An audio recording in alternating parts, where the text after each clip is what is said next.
Hi everybody, what's up and welcome back to my channel. Today I'm going to be doing a non-spoiler review of the latest movie in the Marvel Cinematic Universe, Thor, Love and Thunder.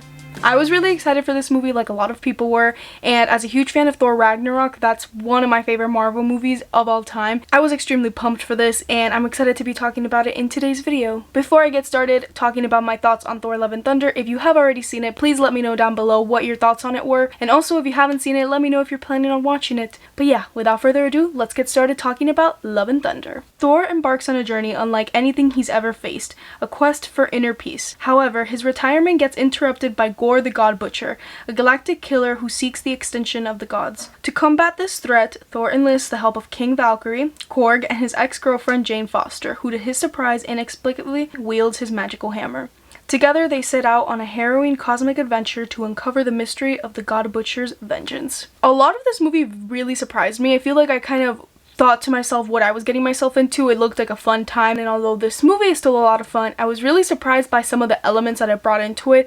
A lot of dark elements that might be overshadowed by some of the comedy, but I think for the most part I enjoyed the balance of the funny jokes with some of the deeper, darker stuff that this movie talks about. I first want to talk about Jane Foster because her character really surprised me in this movie. I was excited to see her return because I'm actually a really big fan of Thor and Jane together. I think they're one of the better MCU couples to date, and I was really surprised by a lot of the stuff that they did with her character and how they connect her with the hammer and all of that. It was honestly really interesting, and I think it added a lot of layers to her character. It added some emotional weight to the movie, and even with other characters as well, like even with Valkyrie, I feel like we got some sort of emotional stuff there. And obviously even with Thor, him being the main character of this movie, we got a lot of emotional stuff with him between Jane and between his past, and he's, like the synopsis says, trying to find his inner self in this movie. But I will say that one thing that this movie suffers from is that all of this emotional stuff that I'm talking about, all of these things that these characters in this movie have gone through, I feel like sometimes the movie could be a little bit more subtle about it, instead of it being like,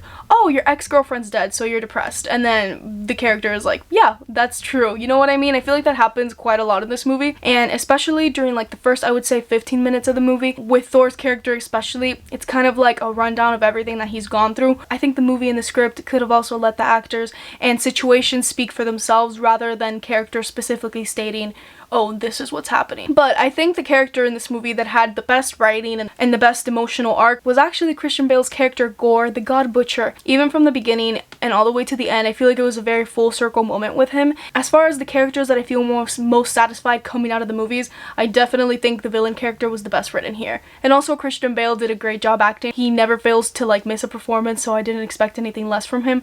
But I really enjoyed seeing him here, and he also was pretty scary. There's a certain sequence that's in black and white that was so excellent. That's probably one of my favorite scenes in the whole movie. And I think that's when the movie is its best, towards like the third act, especially during this black and white sequence with Thor. I really liked that scene. But to continue talking about visuals, I thought the movie looked pretty great. There were some CGI moments that looked a little bit funky, and I think we all know who watch Marvel that Marvel's kind of losing it with the CGI sometimes. I think they're just putting out so many projects at once that like these CGI artists are like, what the heck, bro, like I can't keep up.